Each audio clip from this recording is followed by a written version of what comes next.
Hello, Mers! Welcome back to yet another video. This is our second of the day now, numero dos. Um, just to divvy it up, so I didn't bumble for all day.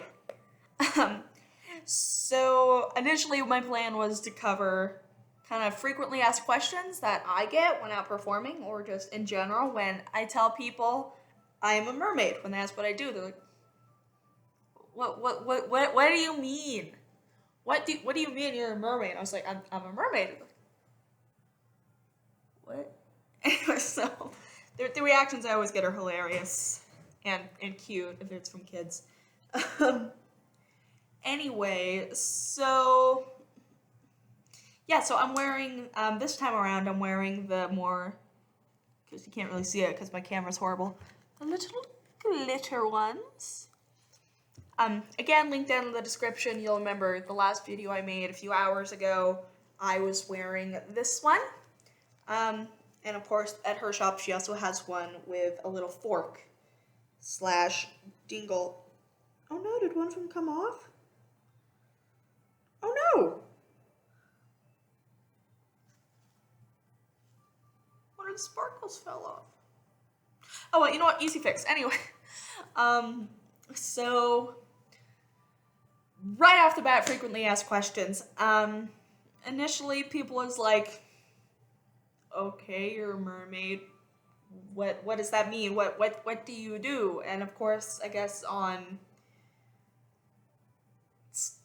blatant terms, I guess I would just say, I dress as a mermaid, or I transform into a mermaid, and I swim around. I perform for kids. I provide education about water and the importance of the health of our aquatic ecosystems, etc., things like that.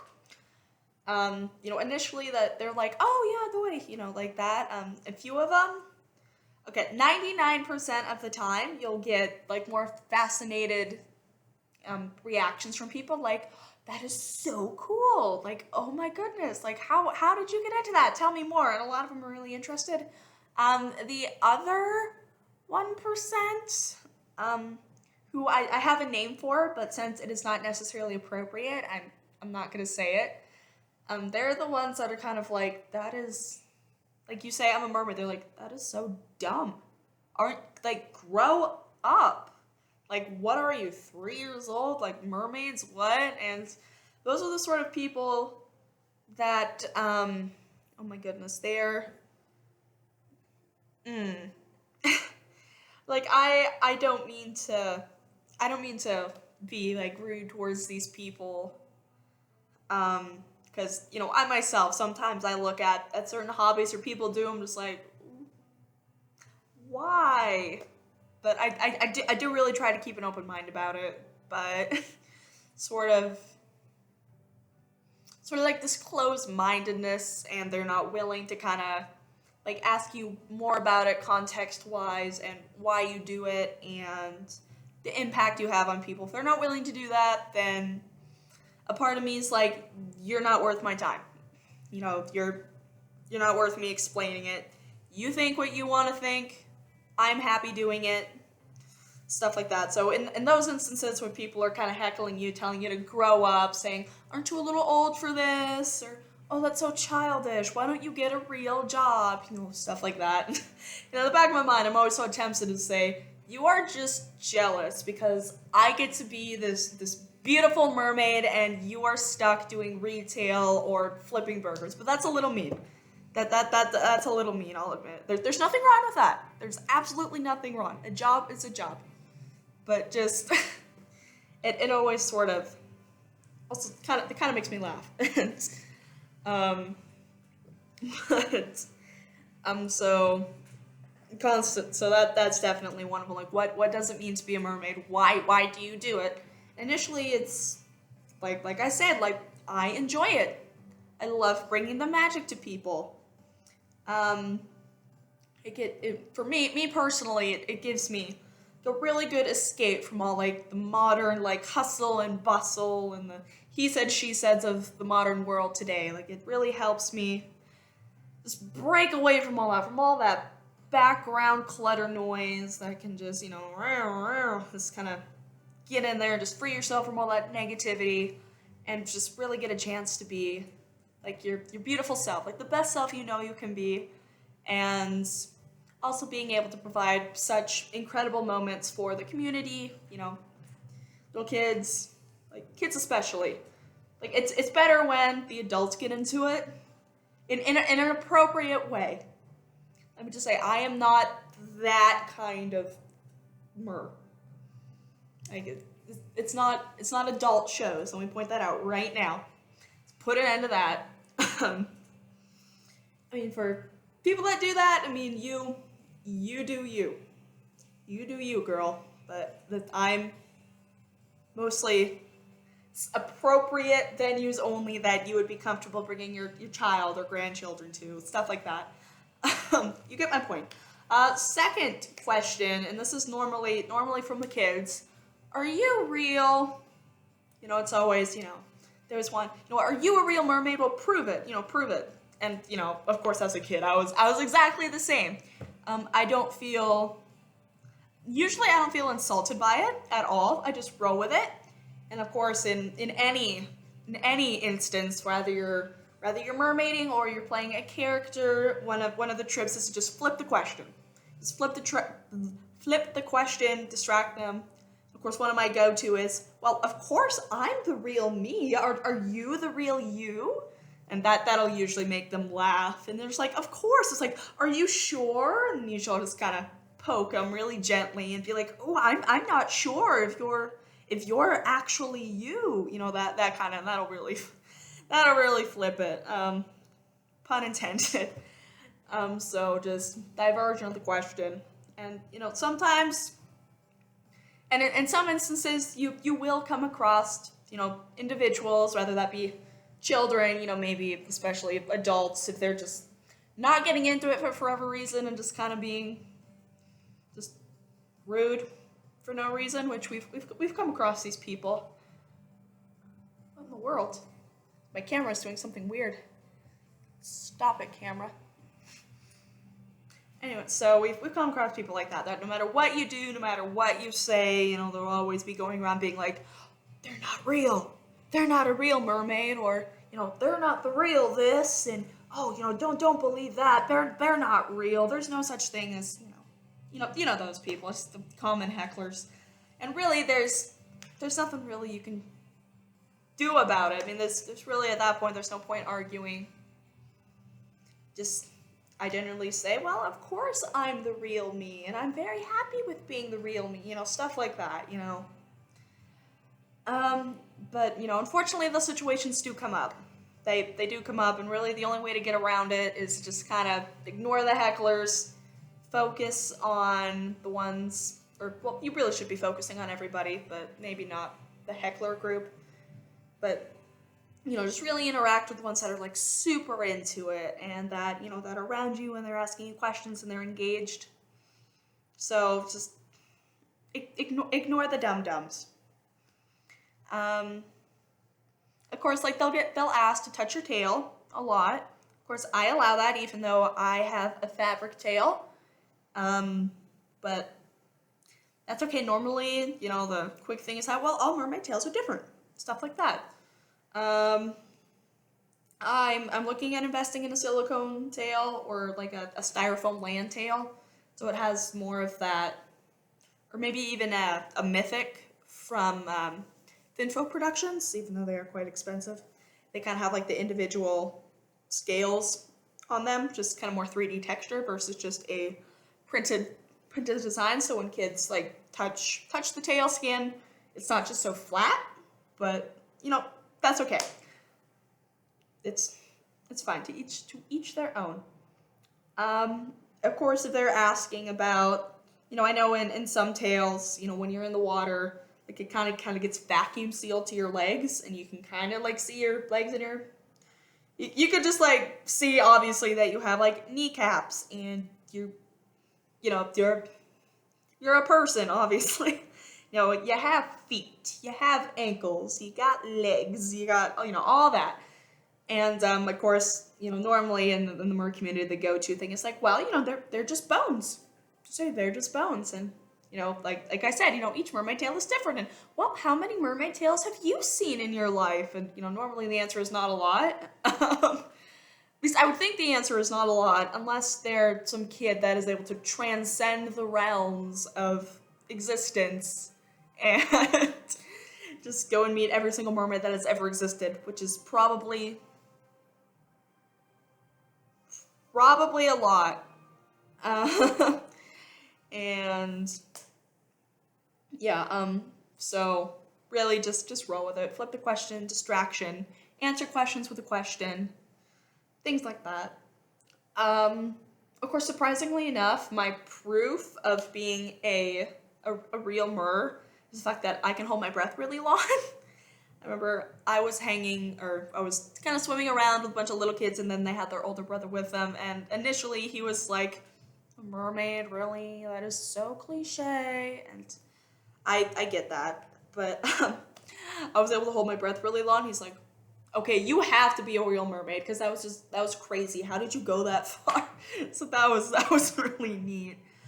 And then when he initially left a review for the time he spent with the company, he's like, not to flex or anything, but I did get to swim with a real mermaid. And no joke. I saved that, I cut it out, and I have this little memory treasure box where I put like thank you cards from kids and drawings and things like that. Just little keepsakes or stuff like that. So I put it in there, and I'm gonna keep it forever and ever and ever and ever and ever, because it just made me laugh. Sometimes the adult reactions are so much better than little kid reactions. Let's see, what else is there? Sometimes you're asked for a backstory, like how did you get here, where'd you come from, where do you live, stuff like that. I personally, or I know a lot of MERS have what we call a mersona. It's kind of a spin on a persona. So that is simply a backstory of kind of your life as a mermaid, what you do for fun, where you live, do you have any best friends, do you have any talents, things like that. And I know not every mer does this, but I personally have a backstory for all of my tales. Each one has a different name, or mersona. Each of them comes with their different accessories. I brought a few of my headbands here. None of these are per se like waterproof. Like they will fall apart if I get them in the water. My water one that I did have, I actually ended up giving it away to this little girl that meant a lot to me. So anyway, this is a flower crown. You may remember this. I wore it a few episodes back. So this one is really pretty. It still needs some work. I didn't glue it very well, so it's still kind of falling apart. This one is worn by Azrea. She wears this one quite frequently. I haven't necessarily gotten into the mersonas of the new tales coming in quite yet. I'm currently working on it. We'll do a huge big reveal later. If I can get it untangled from... I have a little sequin belt that I kind of haphazardly... Oh my goodness. What is going on? That I kind of haphazardly just threw in there. Here we go. So I have a habit of hand making my own crowns. So this is another one that I made. And as you can see, it's made out of individual pearl beads and these little shells, as well as these kind of little bubble things, and then kind of a big jewel here. So they are all hand glued on. There's probably about over 500 little shells in here. And of course, I just fixed it onto two headbands together in the back.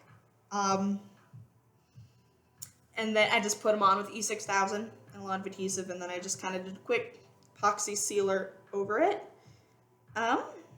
Yeah, so this one I'm kind of scared to test it out in the water. I found all these shells, by the way, so don't worry. They're all my materials that I get are responsibly sourced. So I know some of you brought up that you're concerned that like the starfish weren't responsibly sourced. They are responsibly sourced. I'm very very specific on where I source things from, make sure like they're environmentally sound and they come from a responsible thing. So just to clarify that. Here's another one. Here's the first mermaid crown I ever made. This one I do wear in the water. However, since it was not meant to ever be in the water, it is kind of falling apart on me, unfortunately, which is really sad because it's really pretty. So it's made of seashells and a couple other shells.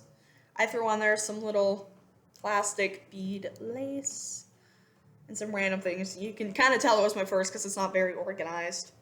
And of course, these two little clips which help it stay on my head. However, this one has a habit of kind of flipping up like a visor, and it's a tidbit on the annoying side. And of course, the two flowers we were talking about. Whoops. And then of course, this is a little belt. Gosh, I think you can buy it online on Amazon for like $10 at most. And it's kind of just a little gap cover between where the tail ends and where my skin begins. So it's really pretty, it's really flashy. I need to do a little bit repairs on this. Like I said, I just kind of slip it over my head or kind of just pull it up around my hips and it kind of stays, and it does add a nice little shimmer under the water. And it is very mesmerizing to look at. Like I'll sit here and just be like, woo! So that's always really fun.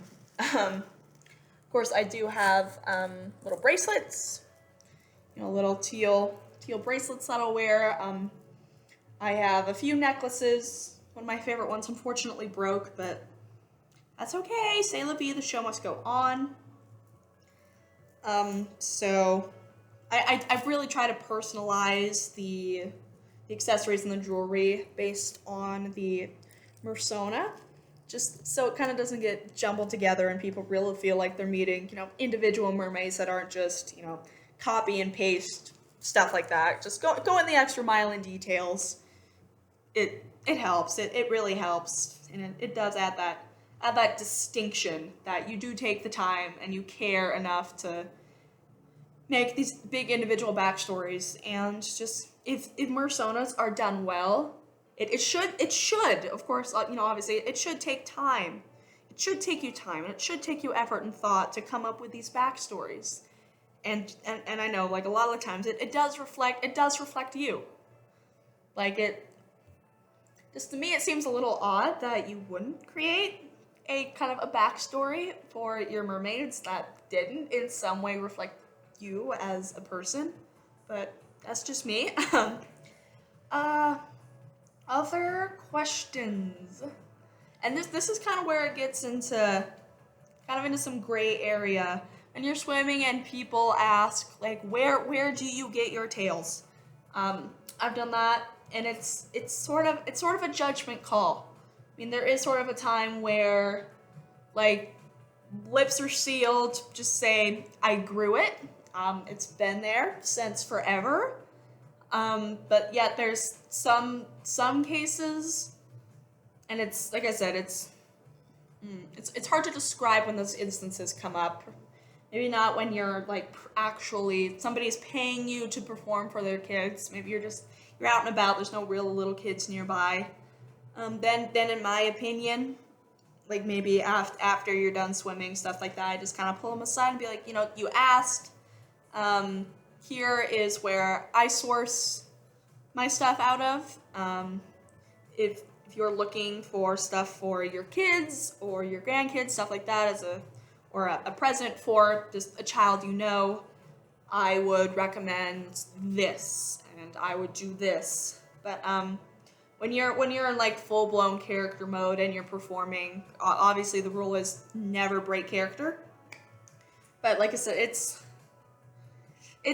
tricky. It's kind of tricky sometimes. Like I said, there's a lot of gray. If you feel comfortable, I'm saying, like, where you got your tails from, where you got your accessories from, in a setting where, like, you're not gonna ruin somebody's childhood, or you're not gonna wreck their beliefs in mermaids, then I don't see a problem with that. if it's in an appropriate setting and it's around like appropriate people, then if you want to share where it came from, then okay. But if you're like around kids and you're just like, oh yeah, let me just take this tail off in front of everybody and show people, nah, no, just don't do it. That's like the big group of questions right there. Oh, another one. Do you have to be like free diving certified, or like have scuba lessons, or like lifeguard training? In short, the answer is no. I will say that it helps in the long run. Like if you're looking at getting more high caliber jobs in, like say if you wanted to perform at an aquarium or at, say, Weeki-Washi or somewhere down in one of the Florida Springs, or someplace similar to that, if you wanted to look it up, it helps. They definitely teach you techniques on like breath holds and how to swim and how to just be underwater for long periods of time, and especially water safety. Water safety is such a huge point, and I cannot emphasize enough how safe it is. Because unfortunately, like incidences like involving water, or unfortunately drownings, are a big cause, tragically, of like infant deaths or child deaths, which is, it's horrible. So definitely water safety. Just if you're a parent in general, or a kid in general that isn't necessarily comfortable around the water, I would highly recommend investing in swim lessons. And definitely if you're around water, and even if the child has had swim lessons in the past, up until like a certain age, have them wear like swim vests, or personal flotation devices, PDFs. I try to avoid the term like life jackets, but yeah, it's kind of one of those things. It's always watch them, never leave them alone in the water. Even for a couple minutes. Even for a couple minutes, just watch them, because things can turn so quickly. Anyway, back to that. It's ultimately up to you on what level you would like to bring your mermaiding skill set to. If you work for a company that does provide like mermaid shows, events, things like that, they may ask if you have experiences in free diving or scuba diving, stuff like that. I have no idea what like the legality of that versus like hiring versus not hiring a person based on if they have those qualifications and certifications. I can definitely look into that. I'm sure it varies from place to place, like most things do. Like, just some businesses require that you are proficient in this, and some do not. So just, if you are looking into that, make sure that you've done your research on the company you're hoping to apply for / work for, and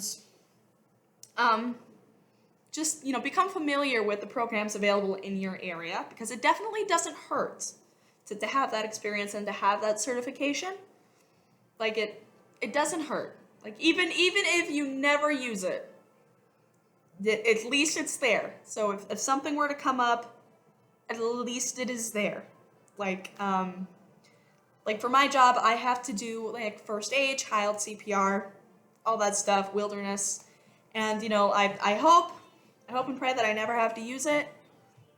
But if I do, it's there, and I know what I'm doing, and the situation will, be a lot better versus if someone had been inexperienced. Let me see. That's about it. One more point, and then we'll call this one good. We might have to do a part 3 of this video. If you want to become a mermaid, I would say go for it. Don't let anybody tell you otherwise. I will say, as I have emphasized before, One, do your research before you invest in a tail. Make sure that you are a proficient swimmer, that you have the facilities to go and swim.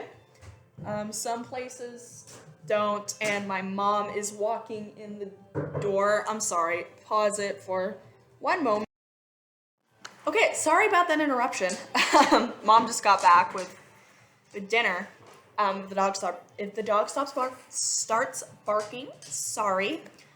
So anyway, make sure that the facilities allow mermaid tails and monofins, all that jazz, and always triple check and make sure you're very specific with it.